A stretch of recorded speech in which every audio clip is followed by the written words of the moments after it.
Good. Welcome to the O.W.P. This is our wrestling podcast. This is Dave along with Jess. I guess, Dave. And Cuz. Shelby potato salad. Oh my God. And Craig. Family Guy. What's up? Bringing you our perspective on the world of professional wrestling. No inside sources, no ties to the industry, just stories from the diehards, sharing opinions with you. And now on to our topic today, Wrestling Gets Real, Part 3. Hit us up on Instagram at O.W.P 2019, and you can just click on Linktree, and you can join us on Apple, Spotify, SoundCloud, and YouTube, whatever gets your grease going. Guys, what's going on today? There's 4 of us here. Wow. It's some horse shit. 4. It's going to be a real shit show, everybody. 4 Horsemen WCW song. Let's play that right now. No. You're ridiculous. I'm going to put it in. Yeah. You would. I get to What's be going on, Mongo. So, guys, I got to tell you, I think we get a Deborah. lot of hits from Wrestling Getting Real. It is my favorite topic, I think, to talk about, which is why we're getting into the third. I think there's going to be a lot more coming up. What are we talking about today? Well, I have put together a buffet of fuckery. So the first 2, actually, I would suggest them, and I was like, okay, it's got to be like real, where it gets real in the ring, you know, like where it turns real, like, you know, it goes from scripted fighting to real fighting. And then I stopped for a minute, and I was like, no, it doesn't have to be. There's so many other real moments, whether it happened outside the ring, or it could have happened inside the ring as well, but like, there's so many cool shit that happened. I don't know why I limited myself in the first 2 to just kind of like uncomfortable moments in the ring. There's been some like real shit fuck sandwiches going on in this ring for That's fucking years. great. That's the good thing about like wrestling is like, yes, we all understand it's fake. I get it. But like when it goes real, well, I'm even more interested. Like, I'm like, yes, do it. You know, I have to say this. I'm so sorry. The fact that the wrestling connoisseur Jess keeps saying the word fake on our podcast, I know it gets you mad. It really bothers me. Like you can't just say It's not fakes. fake You to me, can't damn say predetermined. It's not that hard. You have more respect than to call it fake. We know it's not fake. Right? I understand, not but the layman's term is fake. It's fake. And it is. It's all scripted and it's fake. It's your journalist term. Predetermined is so much harder to say than fake. Sometimes I just say fake. It's easier to say. If I have to stop every Say 20 PD. seconds, say predetermined. Like, that's just an odd. Say We PD. know it's fixed. Yeah. Yeah, it's fixed. There you go. Yes. Yeah, because this is real right now. This This is just when saying. wrestling gets real, so you don't say fake this episode. Whoa, hey, whoa! I'm just throwing it out there. I'd like to procure the term "fix" going forward, but if I'm being a selfish douchebag asshole, then that's totally fine. Well, you said it. Just throwing it out there. You said it, not me. Yeah, I sure did. Pot, kettle, black. Okay, anyways, let's get into the first one. We've got. I got someone flip me off on these notes, by the way, which is fantastic. Thank you for that, Jess. That's great. This one's a penis. I'm on the wrong notes. When I put Dave's notes in this week, I always I take a picture of the notes I make him, and I send it to him via text, and I drew a dick and balls on one of them and the middle finger, and I just feel that it was appropriate. That's all I'm saying right now. I think it was very Okay, well, the great thing is when you give me those cliff notes, I know which one to talk about first. So if there's a penis on this one, I know we're going to talk about the plane ride from hell, right?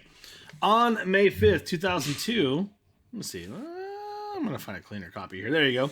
A number of WWE wrestlers and management members flew from Great Britain to the U.S. following the end of a European tour, which concluded with a British pay-per-view event, Insurrection, in 2002. This is quite an infamous flight, is it not? Well, don't all talk at once.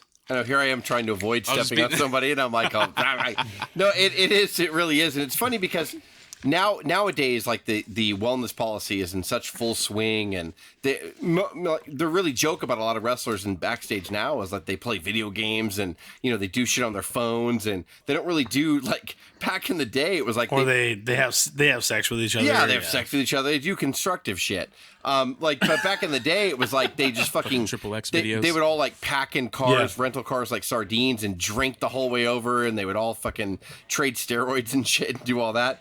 But in 2002, this was such a Ah, weird. the good old days. The good old days. In 2002, this was Staying such inside. an odd area in 2002 where it's like the wellness policy wasn't really a thing yet because like Benoit didn't decide to go berserk and do what he did, and Guerrero hadn't passed away yet, so they didn't really need to like if somebody was obviously an addict, they would be like, you go away and leave. But like this, they still did crazy shit. So this one plane ride, it's like, it's one thing to have wrestlers packed in like sardines to a car. That will be over in a couple hours. But a plane ride, to have like testosterone-driven fucking wrestlers with alcohol and drugs on a plane ride for several hours. And like, I was just saying, an overseas plane ride, coming right? back from Europe, like this is a recipe for disaster. And it was. Yeah, it wasn't the WWE Learjet. It was a chartered 747, seven-hour flight back from England after a grueling tour. So with an open bar. So that's when I guess it was delayed an hour. I didn't even know that. Oh, that's great. Yeah. You're asking for so shit. it was all just the crew. It wasn't. Yeah, it was just them, but all of them wasn't just like the 12-seater of them facing each other in a Learjet. It was. Yeah, it was fun. Sounds fun. And I have to tell you, some of the favorite stories that we ever hear, and usually because he's in the background of it, it's just causing shenanigans. And that's Kurt Hennig. Shenanigans. He is quite the shenanigan stirrer, I have to tell you. And Kurt Hennig, he's goading Brock Lesnar of all people into a mid-fight wrestling match after ribbing him about who was the better amateur wrestler. And I got to tell you, Brock is far younger. Brock is far bigger. Brock was definitely a better amateur wrestler than Kurt Hennig. We know this. Like, he was one of the best in the country. He wasn't like second rank in the country or at one point. And more importantly, though, Kurt Hennig knew that Brock Lesnar was way better than him. But it was all a joke. But everyone knew. Yeah. But Perfect's gonna fuck with him anyway, you know, because he's Mr. Perfect and he's gonna do that. But you gotta love the man for it. I mean, Kurt Hennig is just I also not only beyond his time, but also a man cut short, beyond his years. I don't know what we would have seen from Perfect if not for the injuries and the unfortunate, untimely death. Man's simply amazing. So they ended up getting scuffled in the aisle of the plane with Lesnar taking down Hennig and Hennig being unable to return the favor. Eventually, several others, including like Dave Finlay, Triple H, Paul Heyman. Paul Heyman actually separated the pair, Jess. Is that what you're trying to tell me? He's like, he's always been the voice of reason to Brock. Brock, come on! And it wasn't just in the aisle; it was in the space where by the emergency exit. So they hit the. I don't know. They hit the emergency exit at 20,000 feet. Yeah, they almost pushed the door open. Either why not? Waltman or Flair. I forgot who tells their part of the story in a podcast or an interview or whatever, but one of them said when they were about to go at it, Triple H stood up like he was going to break it up, and Lesnar said, "Sit down." He pointed at him and said, "Sit down." And Triple H said, "Okay." It was just brewing, man. It was fucking brewing. Guys were getting, like I said, getting G'd up and fucking pilled up and whatever, guys. I mean, guys were doing their thing. And Kurt Hennig was always very competitive, and he knew, him and Brock, we all were like we all hung out because we all lived in Minnesota. But, Kurt and fucking Brock got the tussling and went into the emergency door, which obviously, like, they made a huge deal out of it. And the fucking door, it's impossible for it to open in that altitude. So it was really stupid to even make it. It was okay when Vince and fucking Kurt Angle, like, the flight before that, fucking had a takedown. No way. Really? Like, I believe it. I love Stephanie. Yeah. Well, Triple H was, let's be real about it. Triple H is a bodybuilding physique kind of guy. He wasn't a guy that was going to take people down with just sheer force. I mean, if you want to talk about, say, Jericho or Kurt Angle or something like that, yeah, they can give someone like Brock a run for the money. But Triple H, he was a bodybuilder. He stands up and Brock tells you to sit down. Yeah, you should probably sit the fuck down. Sit down. And keep in mind, Vince and Angle wrestled in the aisles, I think, the flight before this or a couple of months before. So it's like Undertaker the boss choked out Angle. Yeah. Undertaker choked him out because he was sleeping and he's like, "Hey, what the hell's going on over here?" And he fucking grabbed Angle and choked him out. Didn't know that they were just fucking around. That's crazy. That's crazy. Yeah. So like, there was a part I didn't even know that. Like McMahon's like, hey, let me give a good solid go with you. Well, to be clear, like, okay. To be clear, that was not on this flight. It was a different flight. No, it was a separate flight. He was challenging Angle before for sure. Because Vince has to be right about everything. So it's like, I can at least one time I can take you down. That was his whole thing. I can get you one. Yeah. And I guarantee you, Angle's like, I'll give you one. Because Angle's a smart guy. I'm not. I shouldn't. To be honest, I don't think that happened. I think he stuffed Vince every time. Like, but he was nice about it. He didn't go full bore on him. He babied him. I'm sure. Can I say my favorite part? If Angle took Vince on full board, he would have hurt him. Well, sure. My favorite part about this plane ride from hell, and I know I'm going to undercut you, Dave, on this one. No, you're fine. Go ahead. And I know everything. It probably was super sad when it happened, but the fact that Terry Runnels and Dustin Rhodes were divorced before this, right? They were married. And for people who don't know who Terry Runnels is, she was Marlena. And they had a daughter together, and they were divorced before this. And Dustin got so drunk on this flight that he decided to serenade her and tell her and sing to her, and he was crying, and he was trying to get her back and everything, but he was doing it in front of the whole plane. And I know it's sad, but that story makes me laugh the hardest about this whole flight from hell. Because, like, totally. It's just so sad, but, like, it's in the middle of all this chaos, you have Dustin Rhodes going, like I'm singing the Titanic theme song, or like doing the Ghost theme song. Go ahead, Craig. What's always amazing to me is, so after everything was going on this flight, and just to kind of speed it up, you've got Ric Flair, who ended up having to go to court for sexual harassment, walking down the aisle naked.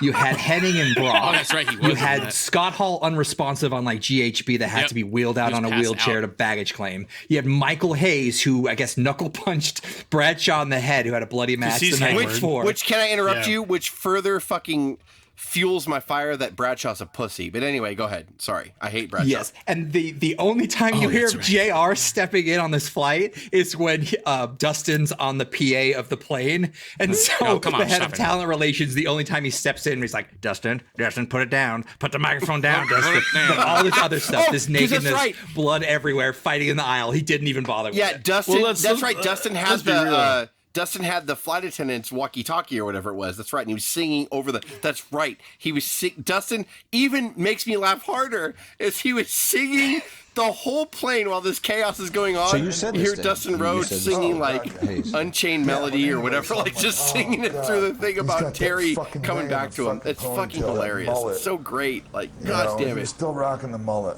you know? Yeah. Still pretty much is. And I'm like...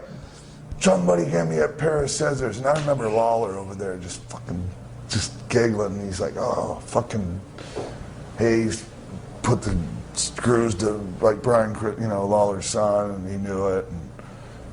And everybody's like, "No, you're not gonna do it. You're not gonna do it." And I fucking grabbed them scissors like I was pulling a fucking pair of taped brass knucks out of my fucking tights, you know. And I was like, this with the scissors, and everybody's looking. And they don't think I'm going to do it. And I grabbed that fucking tail, and I lifted it up like that, and I just went whack. And the whole crowd, the fucking old plane just erupted like, yeah. And then I posted it on the wall at TV the next day, auctioned it off. So, so I'm reading two different websites right here. The Undertaker and Angle thing, that was the plane ride from hell. They have an interview with him, with Undertaker. He said they were going at it, and it was a chartered plane, so they had the big first-class seats so I can get my legs stretched out. I was in the first row after the first class, and it was the flight from hell. I was out, and they were at my feet, so I come to see Kurt Angle on Vince, and I went, oh, hell no. And he just fucking started choking him out. So Vince was on this flight, too? Yeah. They were wrestling him and Angle. That's insane.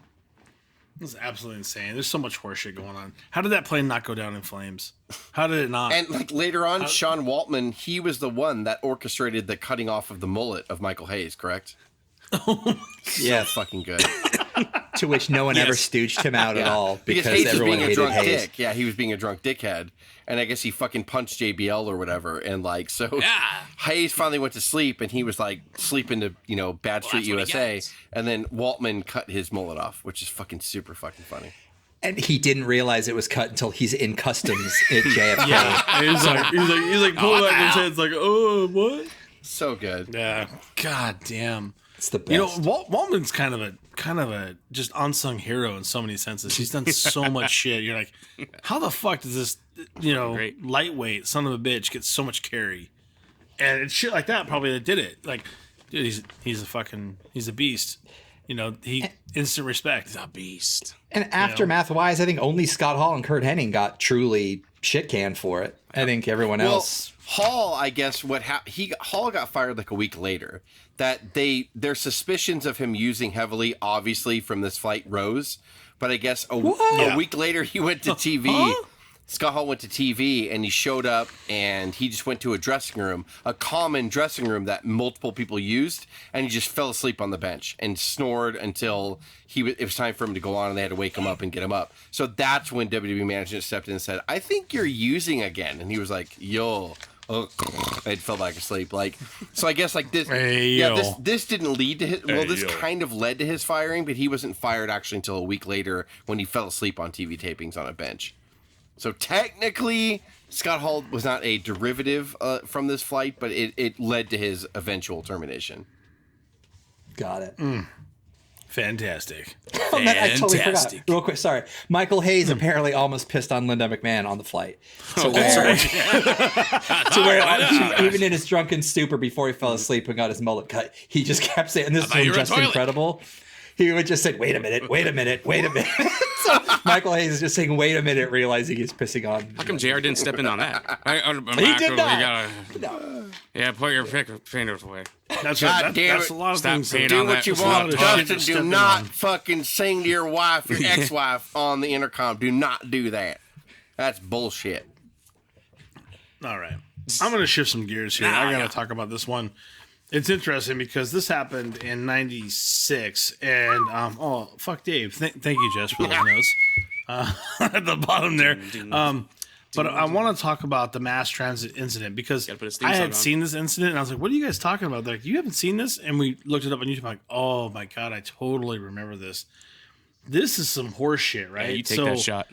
Yeah, we're talking about, you take that shot. So basically this is an ECW unfortunate classic, right? Axel Rottenhagen scheduled to work a tag team match with Devon Dudley, against the Gangstas, New Jack, and Mustafa Sayed, but he couldn't make the show due to traveling issues. So Eric Kulas, who was a wrestling fan, he had just turned 17 years old. So let that sink in. He's not even an adult. He told ECW owner and booker Paul Heyman that he was 23 years old. Who did a thorough background check, Dave? Calm down. No, I'm sure he did. I'm sure he did. And convinced Heyman to allow him to fill in for Rotten by lying that he had been trained by Killer Kowalski. Checks out. True story checks out. Yeah, sure. I'm sure True it's fine. story. A retired star wrestler who ran a notable wrestling school in the Boston area. Heyman stated afterward that he was unaware of Kulis' real age, and he performed as the character Mass Transit, which Craig said, is that a cool name?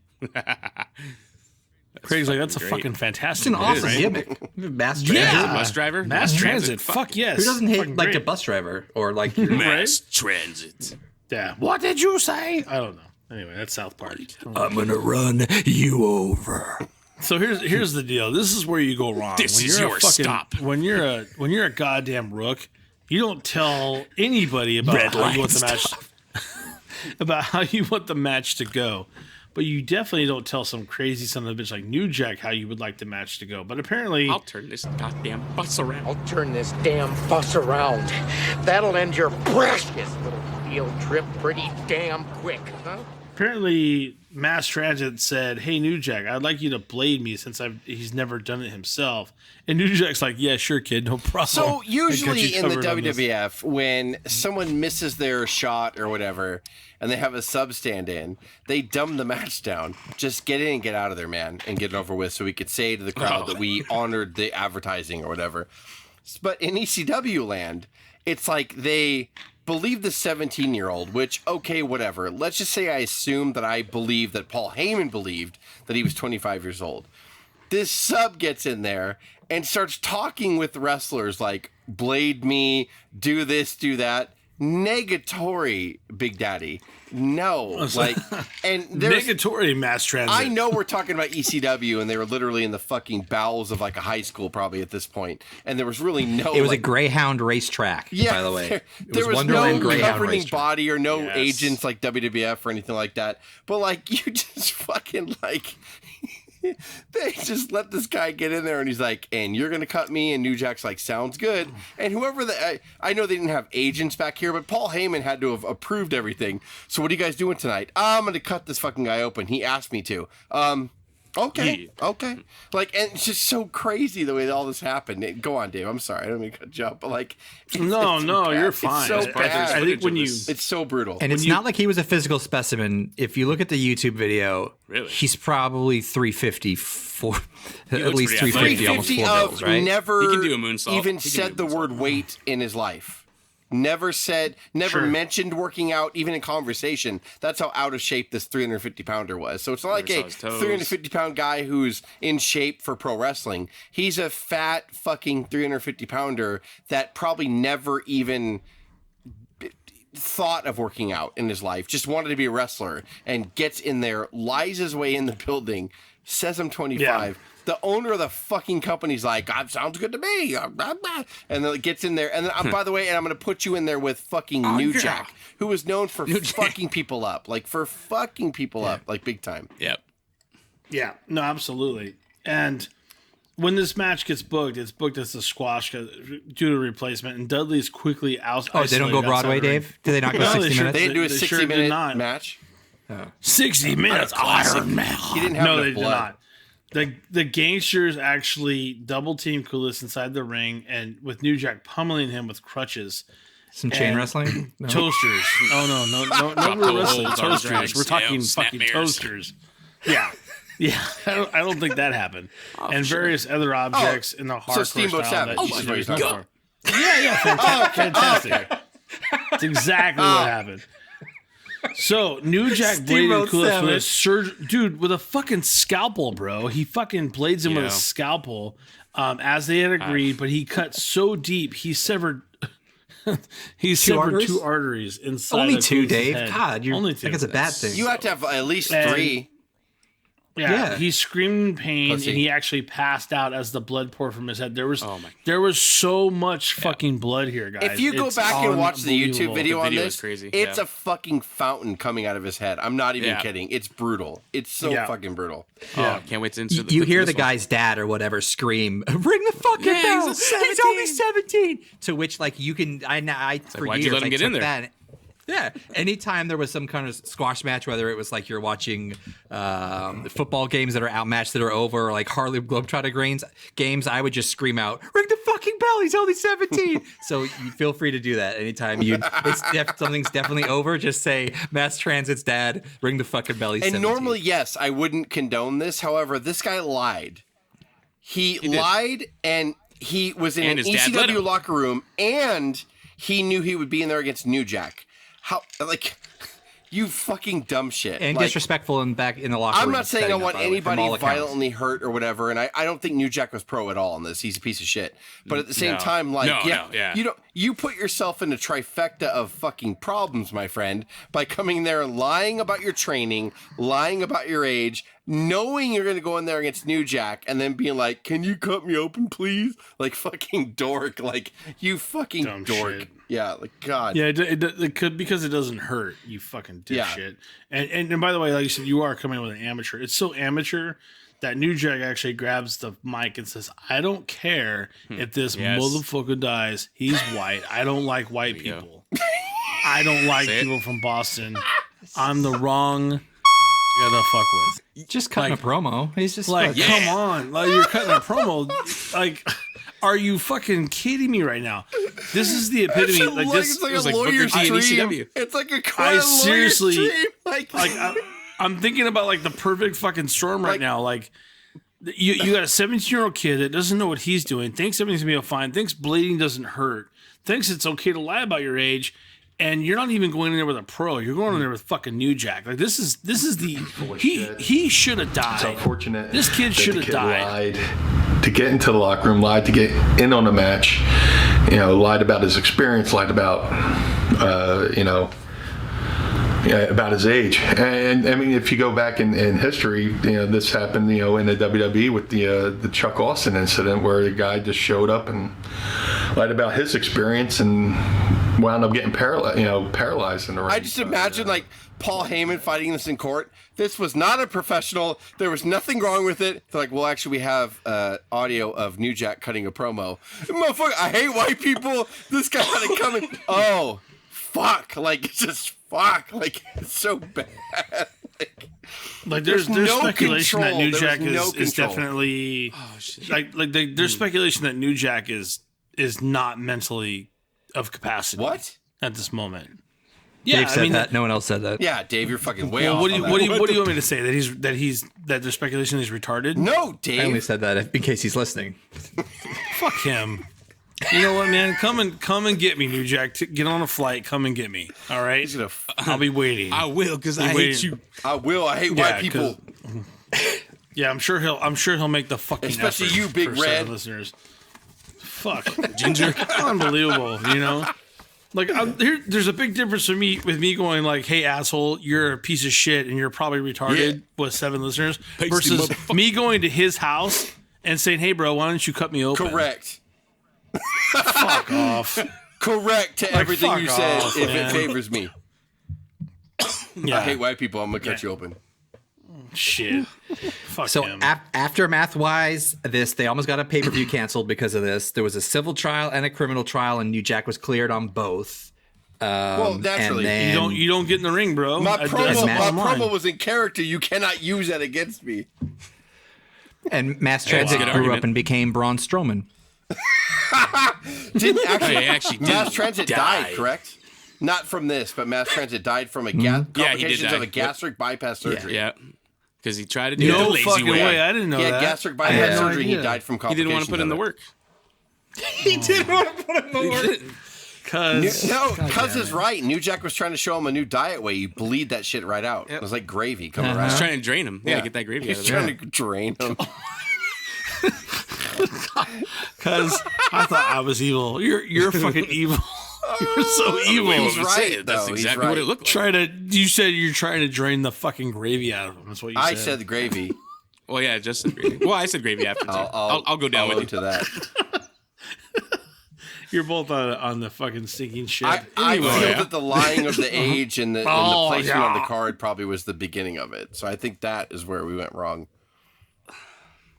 Yeah. I think Paul Heyman was like, "I'm out of this." I'm like, "Really? You're really out of this? You said it was cool."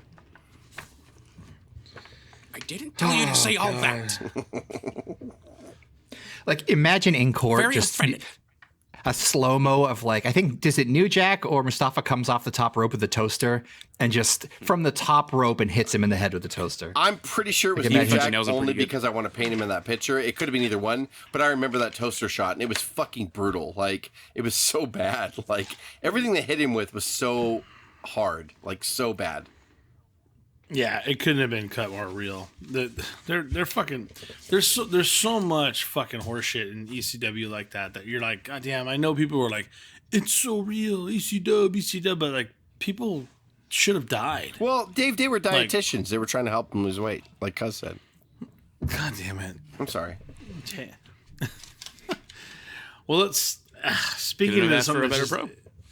speaking of something that couldn't be more real, let's talk about Jeff Hardy's controversy at Victory Road. March 13th, 2011. This is according to reports, ladies and gentlemen. The main event was cut short over backstage concerns over Jeff Hardy's condition. Hardy's entrance music played, but he didn't come out for over 40 seconds.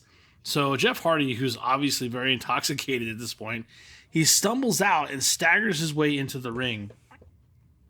Referee Brian Heber threw an X during Sting's entrance to the ring, following an audible from Eric Bischoff, and Hardy spending over a minute teasing the crowd over whether or not he'd throw out his shirt.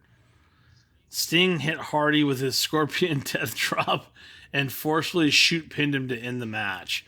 By the way, who is the ultimate professional ever? Isn't it not Sting? Sting. Sting's like, yeah, this is horseshit. I know what to do. Fucking face when he's looking at I was going to say... Oh, I'm sure he's fucking angry. I was going to say Jeff Hardy, but if you guys don't want to go with Sting, that's fine. There's nothing. There's nothing more professional than coming out drunk on your ass for What's a wrong fucking with doing match. drugs, bro? After know? what we just talked about, how is what Hardy did bad at all? Let me just be honest with that. Like, It was harmless. we just talked about a guy getting hit with a toaster and bleeding gravy out all over the place. Fucking and then, drained like, open. Well, I Getting mean, lipo. not to be the dickhead playing on the jokes, but Cut him I in the mean, wrong he spot, could have seriously hurt somebody else. I mean, No, that's you're right. That's why you don't. No, do you're it, right. Obviously, And but being all seriousness, like, yeah, like I guess he was.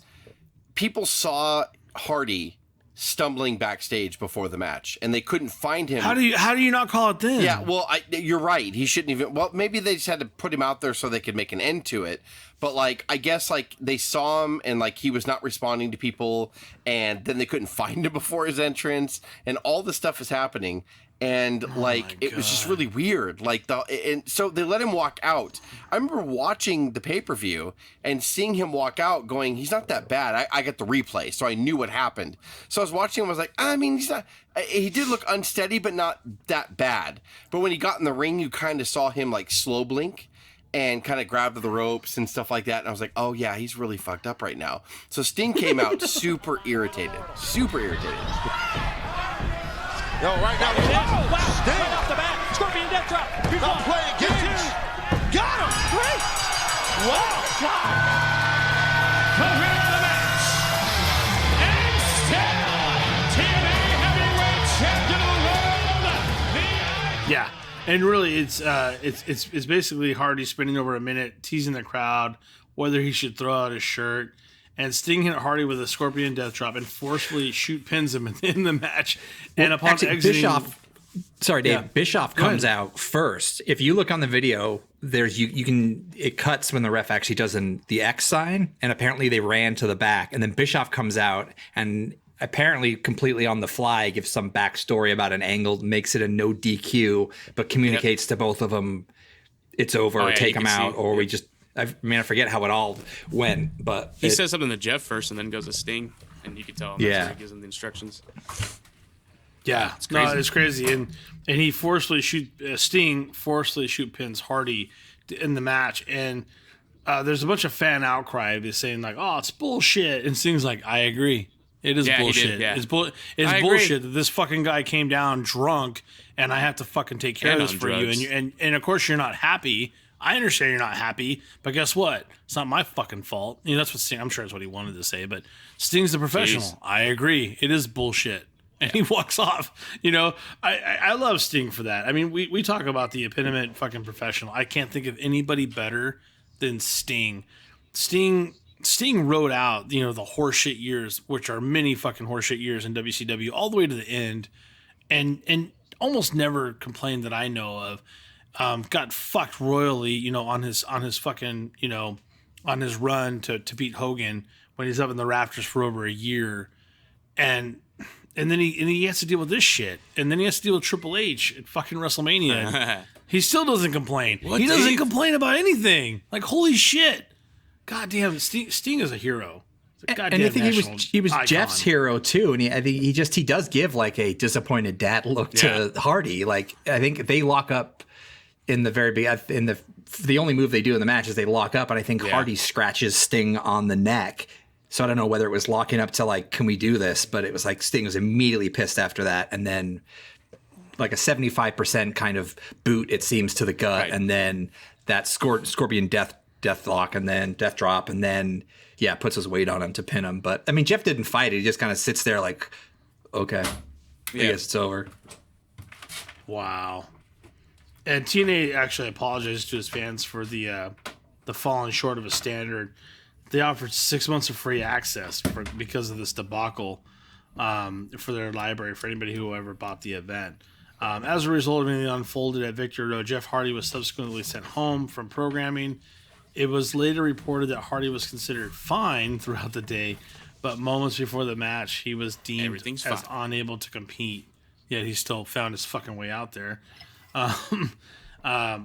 he was abusing drugs and alcohol. We know that Hardy has a serious problem. He's even been back and forth in WWE, and Samoa Joe even made a fantastic promo about it, which I guess they were okay with. But if you want to play that throughout the archives, we have it there too. It's I mean, Hardy is just he's one of those just telltale signs of the business and what it can do to you. It can eat you alive, and he's no exception to that. So, but Hardy did make it back on a September 8th edition of Impact.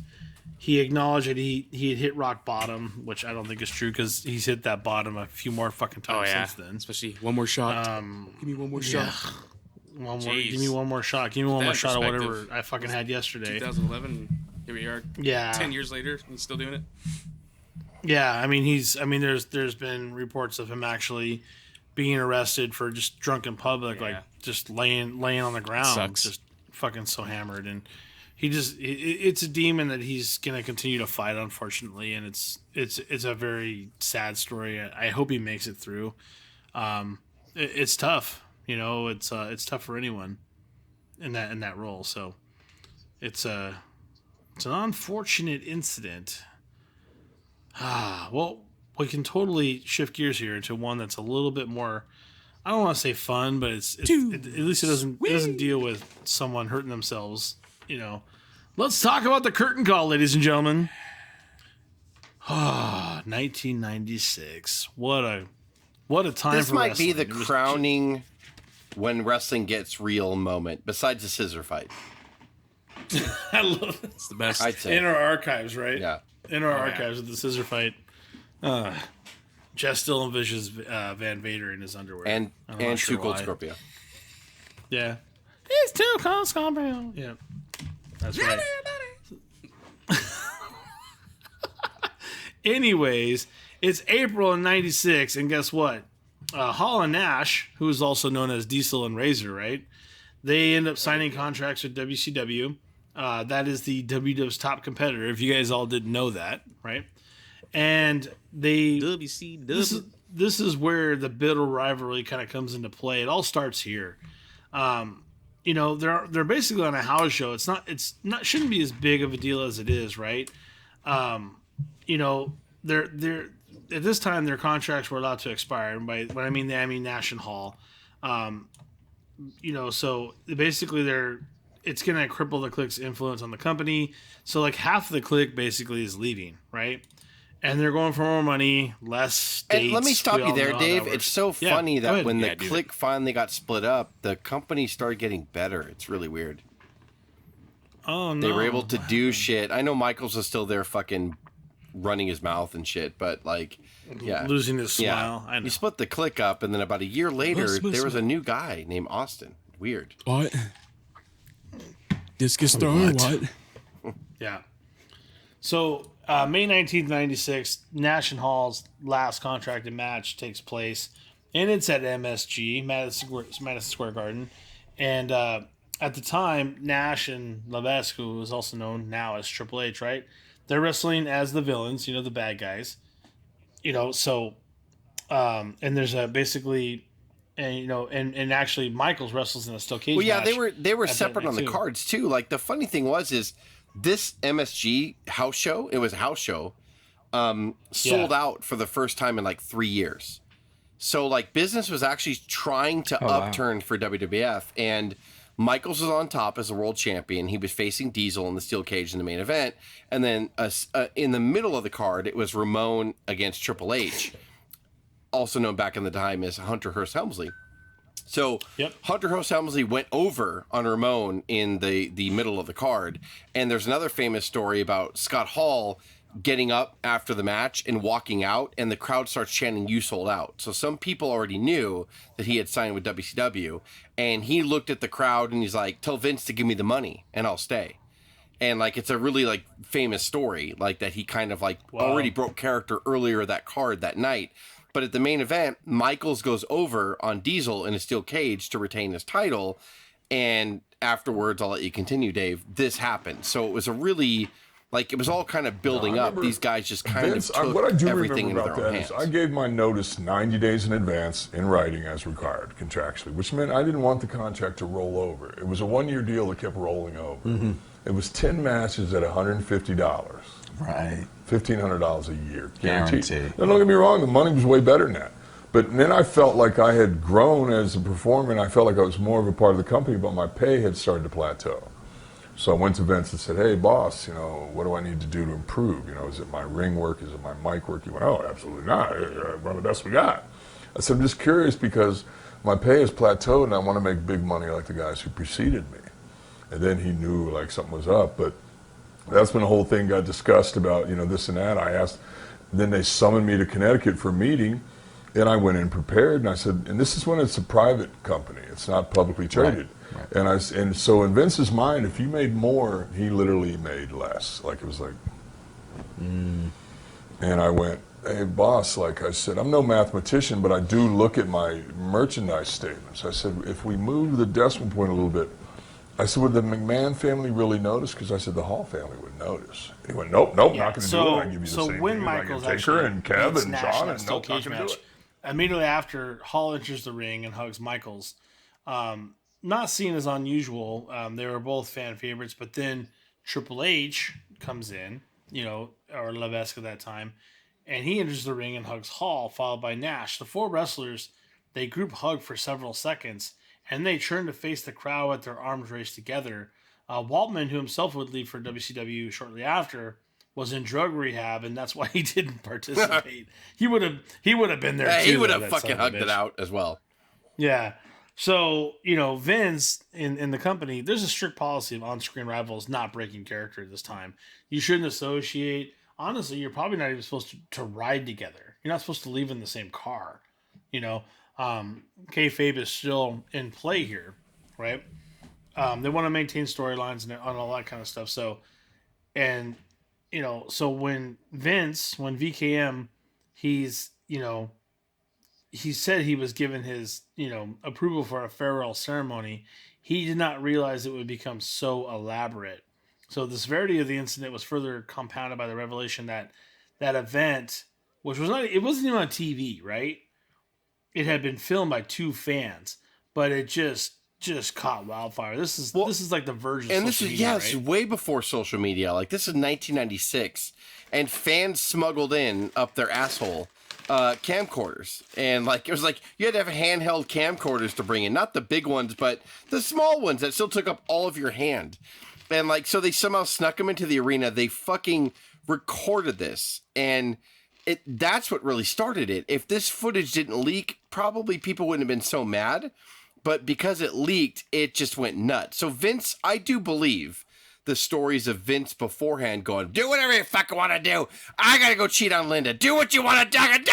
And then that's what I thought he said, Dave. I'm just repeating what I think. So I guess, and then after it happened, that even before the fan footage leaked, people like Cornette and everybody else went nuts, and they're like, what, dude? How could you let these guys do this and all that? So already he was getting backlash, and then the footage gets out. So Vince is like egg on his face, and Vince all of a sudden has to be like, I didn't think it was going to get this bad, so I have to levy punishment. I have to do something. And guess where that punishment goes, by the way. So, who's your champion right now, Jess? Shawn Michaels, I guess. Who left, Jess? Well, I would say Diesel and Razor. So who gets fucked, Jess? Not Six, because he's still fucking sweating out the bad shit. Because he wasn't there. Yeah, so I would say Paul Levesque does. Yeah. Yeah, good old Triple H. I am the fucking game. All to the point. That's all right, though. He lost that game. I have a funny feeling that somehow later he got repaid back 20-fold, 30-fold, 100-fold. Well, yeah, because Triple H was on a side note, can I say this about Triple H? I know we have our opinions about him, but he did, to quote Vince, he had to learn how to eat shit and like it. For a year, he jobbed out to the hog farmers. He jobbed out to everybody, and he stuck in there because he saw and he met his love of his life, Stephanie, And like after that, like Triple H just, whether it was out of pure revenge or just him wanting to do this to begin with, he fucking blazed his own trail, did he not? Like, I mean, I'm being dead serious. Like, he just fucking stuck in there for the year of just getting, he could have went back to WCW if he wanted to, because at the time, shortly after, they were taking everybody. NWO went huge, so they would have hired anybody like at that point. But he stayed with WWF, and he's like, I'm gonna fucking lose to the fucking Henry Godwins, I'm gonna lose to the Bob Hollies, I'm gonna lose to the whoever else you want to beat me with, but I'm gonna show you that I love wrestling, I love the industry. To his defense, he stayed there. He decided to, but even the bigger like fuck you was, I mean, he was scheduled to win King of the Ring. Yeah. Thank God he didn't. Thank God. And he didn't. Thank goodness he didn't, because, hey, cuz, this is where you come in. Who won King of the Ring? Bob Holly. What? Oh, Stone Cold Steve Austin. Oh. I thought it was Quang. That's fine. Oh. I was wrong. I Yeah, right, I don't have Google in front of me. Yeah, that old machine. So, I'll tell you, man, the curtain call, you know, we've kind of hesitated recording it and talking about it because it's just so sad.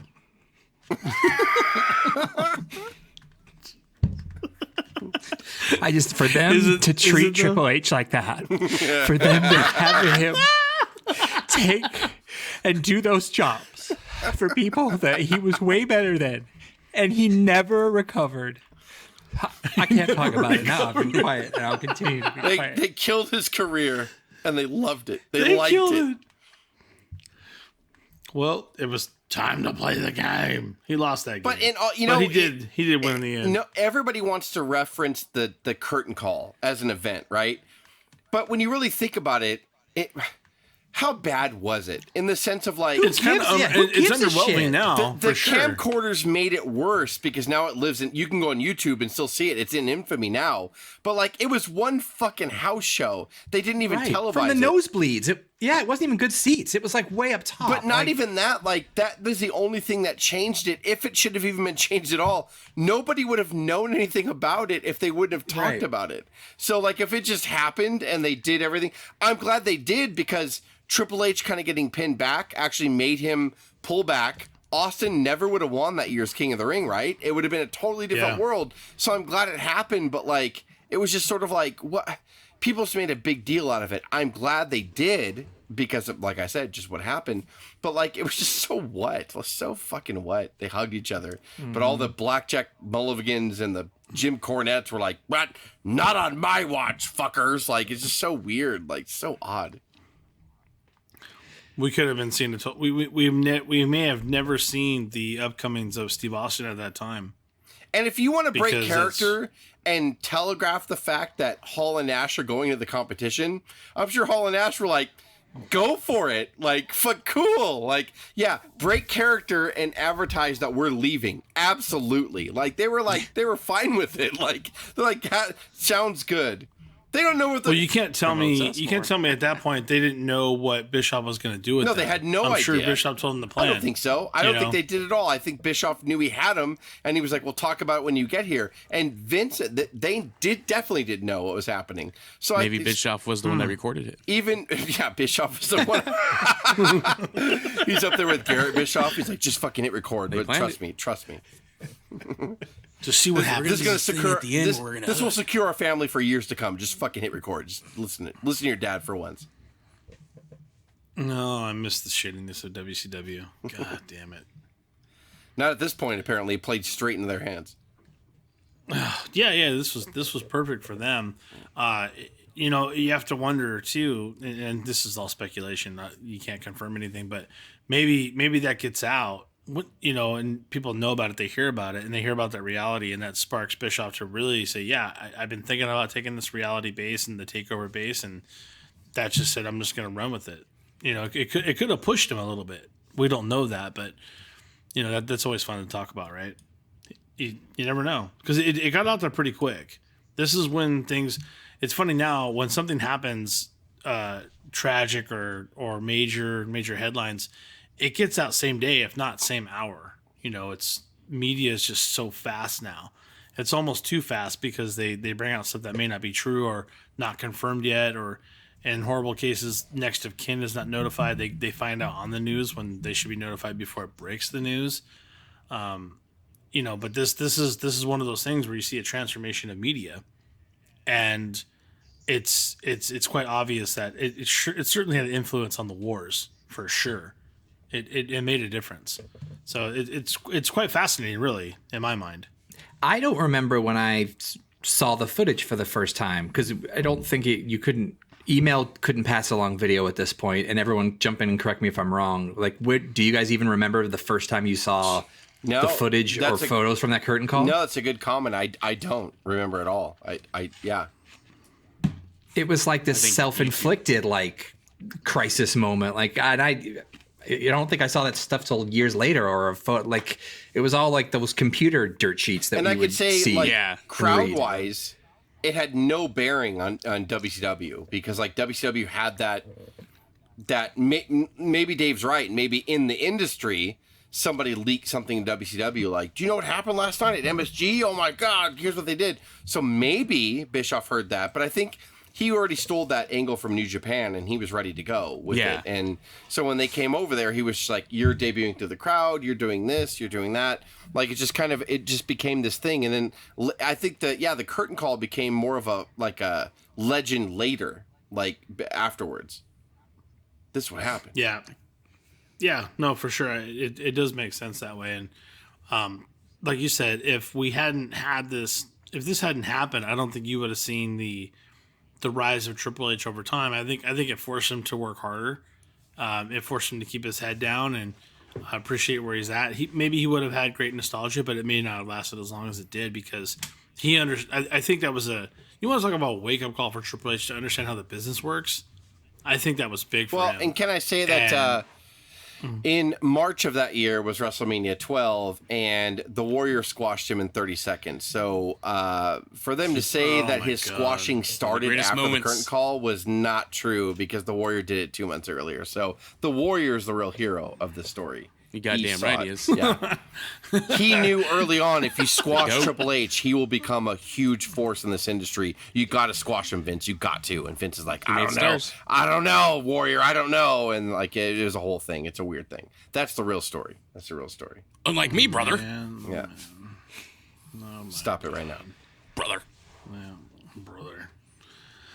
Well, shit, all I got to say to that is hit us up on Instagram at O.W.P 2019. Click on Linktree, and you can find us on various applications like Apple, Spotify, SoundCloud, and YouTube. Find the gravy that makes you wavy. And I'll tell you guys, this is the O.W.P. What the fuck just happened? Jesus Christ. I'm trying out new things, bro. You can like it or dislike it. I don't give a fuck. But this is Dave, along with Jess, Cuz, and Craig, signing off. Have a good one. Godspeed.